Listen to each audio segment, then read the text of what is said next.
Hello, welcome back to another video. If you're new here, I'm Anna.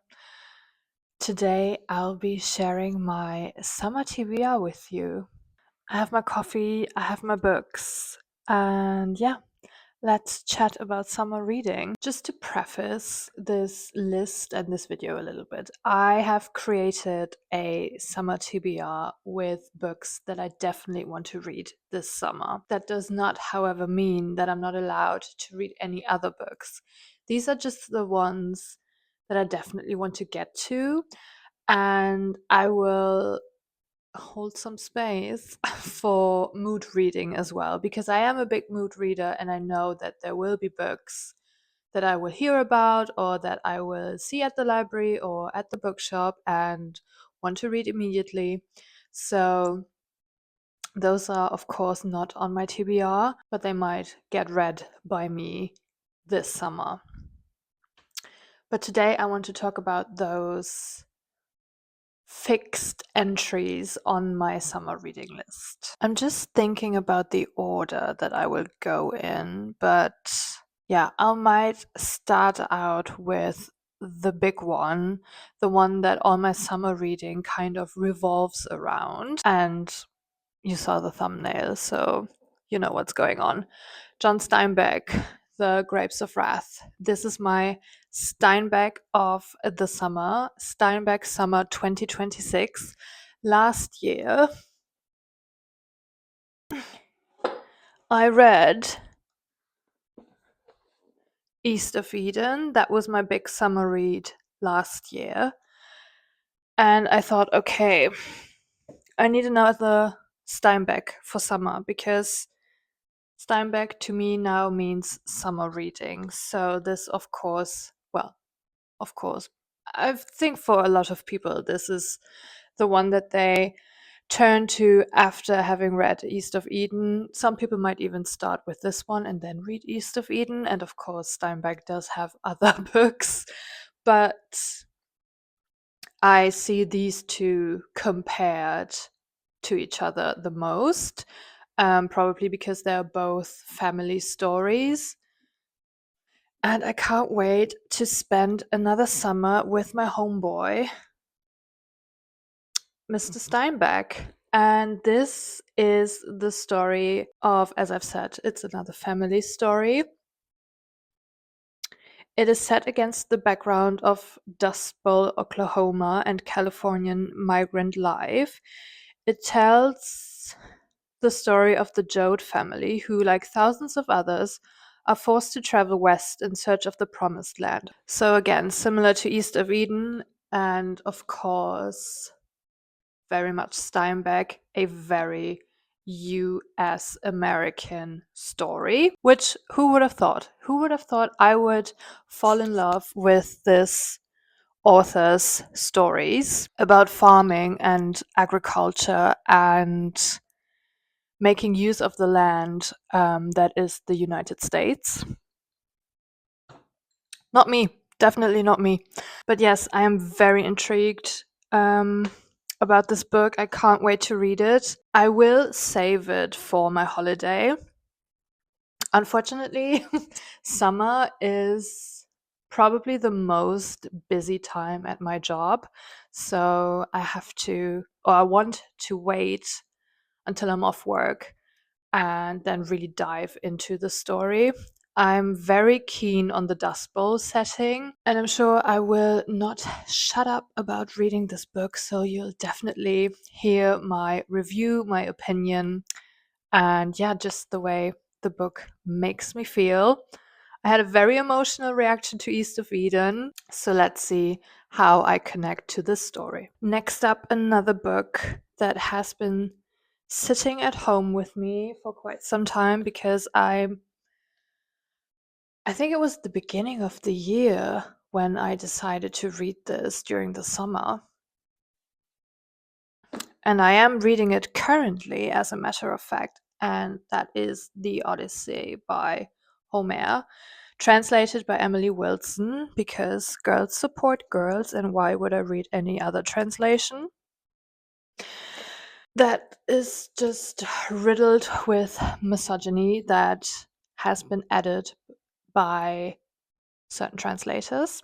So no, I am reading Emily Wilson's translation. I am currently on book 5. If you don't know, it is divided into different books, and I am on book 5, which is close to 200 pages in this edition. I'm having a great time. I was definitely inspired to read this year because the Christopher Nolan adaptation is coming out this summer, and I wanted to read the text before I watched the film because I will watch the film. I'm very excited about going to the cinema and watching the film. I'm just excited for a big summer movie. So, yeah, definitely was motivated by that. But also, I had always wanted to read this because when I was studying English literature, there were so many references to the story, and I got a lot of them because I feel like the story is very well known, even if you've never read it. And of course, there have been so many adaptations and stories inspired by this. And also, listen, I was a Greek mythology girly pop when I was little, especially the gods. Greek gods was a topic that was so interesting to me. And I remember learning about them. I had this little game where you had a picture of all of the Greek gods, and then you had to assign the correct names to the picture and to the respective god or goddess, and I was obsessed with that. And then I remember we learned about Greek mythology at school, and it was one of the first tests that I had ever written, and I got an A+. So I did my homework. I'm just really happy to kind of reconnect with that part of myself. So now, as a grown woman, I get to read the Odyssey. And as I've said, I'm having a great time. I'm slowly making my way through this. It is quite dense, but I think I made the right decision to read this during summer. Okay, next up, another book on my summer TBR that I had been saving for summer and that I already read this summer. That is last weekend, actually, when we were having this massive heat wave. I basically spent all weekend at home because you couldn't really go out. And I also took this to the pool with me. And the book is Giovanni's Room by James Baldwin. Now, this had been on my TBR for years. I always knew that I wanted to read this. It is a very important text in the literary canon, especially the queer literary canon. So I knew that I wanted to read this eventually. I already talked about this in my last vlog, but I was very familiar with James Baldwin and with his activism and his poetry and, yeah, just him as a person. As an African American gay man. And I've watched so many interviews with him and so many documentaries on him. And I had never gotten around to actually reading Giovanni's Room. So I'm so glad that I finally had the time and headspace to really dive into the story, which I will be thinking about for the rest of my life, probably. And this is a story about David, who's from the US, and in this book, he is currently living in Paris in the 1950s. And he's very poor. He doesn't really have a job. He's kind of staying with these men who have money, but he's constantly on the verge of basically having to live on the streets. And then he meets Giovanni, who is from Italy, and he works at this bar in Paris, and they fall in love. But David is also engaged to a woman who's traveling to Spain, but she comes back to Paris, and things get very complicated. If you're looking for a very beautiful, poetic book that is so tragic and will definitely have you in your feelings, highly recommend Giovanni's Room by James Baldwin. This book has so many layers. It's a palimpsest of just incredible writing. So I would say, even though it's very short, definitely make some time and some space, some headspace to read this. Okay, let's switch it up a bit. I feel like we talked about 3 very classic texts so far. Let's do a bit of a genre shift because the last definite entry on my summer TBR is Into the Drowning Deep by Mira Grant, which is a contemporary horror novel.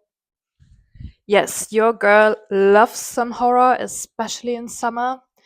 I think next year I have to be better at planning my summer reading because I really want to dedicate a certain amount of time to doing or participating in summer read. And I feel like this year it kind of got away from me, but I still want to include some horror in my summer reading because I feel like it's just the perfect genre to kind of switch off your brain and just have a good time.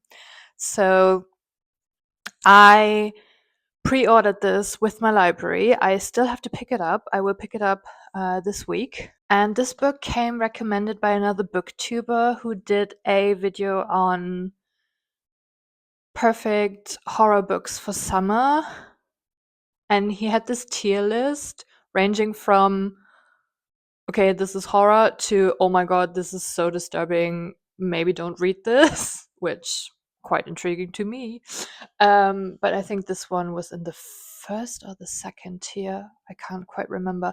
If I find the video, I will link it because it was a very good video and the recommendations were not your very typical recommendations that you usually get during summer if you want to read some horror. I don't know.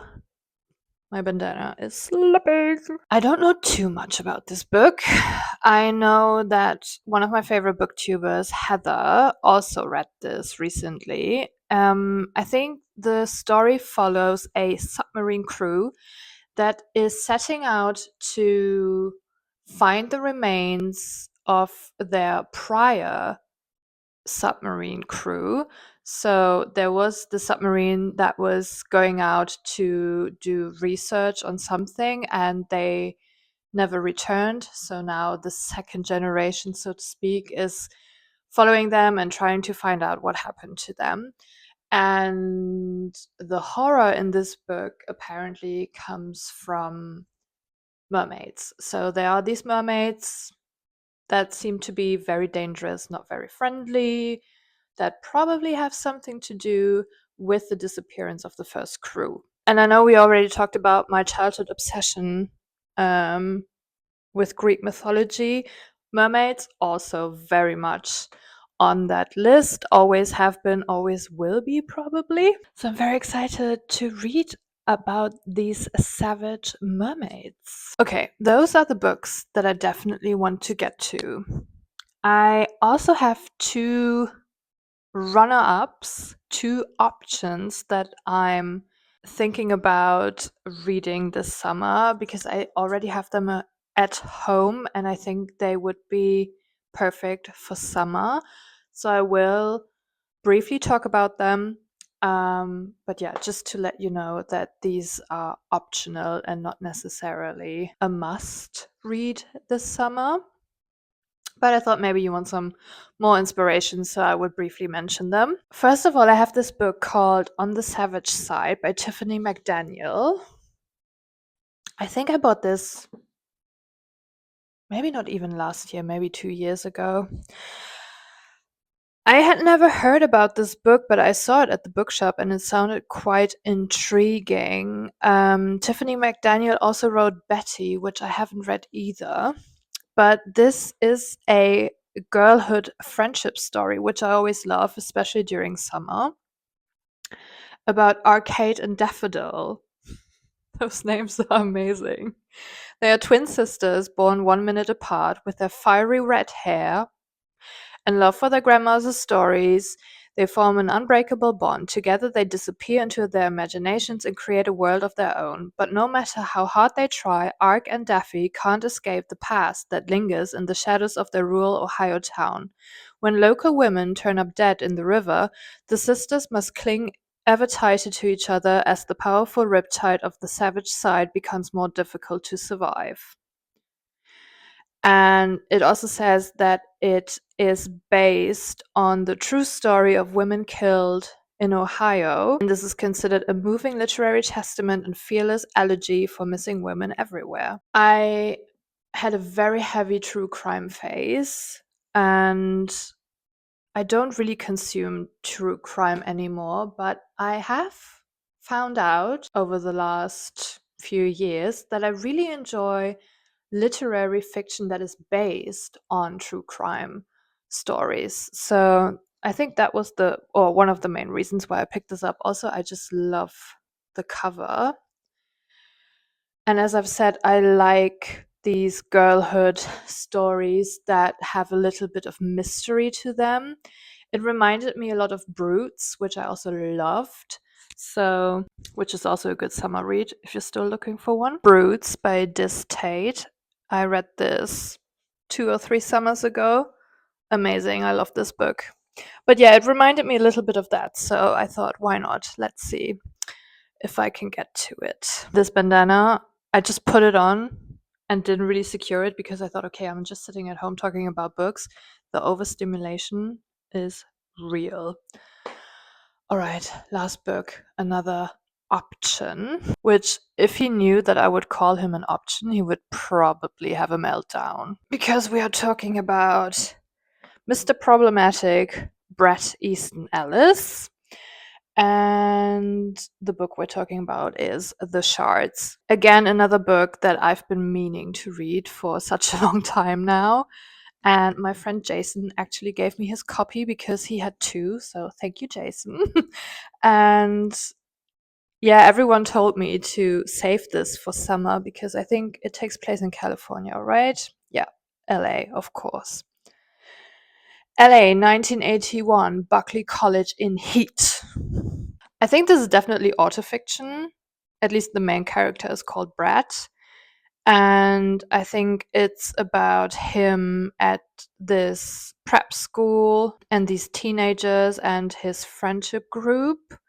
And a new student arrives with a mysterious past. And also, there's a serial killer on the loose who seems to be drawing ever closer to Brett and his friends, taunting them with grotesque threats and horrific, sharply local acts of violence. Okay, that sounds fun. I also heard that the audiobook is quite good, so I might do this in tandem. But definitely another big boy. Let's see how much reading I can actually get done this summer. Yeah, thank you for letting me talk about my summer TBR. And I'm very curious to hear from you in the comments. What are you planning on reading this summer? Do you have this one book that you want to get to that you're excited for? Or are there several books that you're planning to read? Let me know. And as always, if you enjoyed the video, give it a like. And you can also subscribe to the channel to see more of my face and listen to me rambling about books. And then I will see you in the next one. Bye.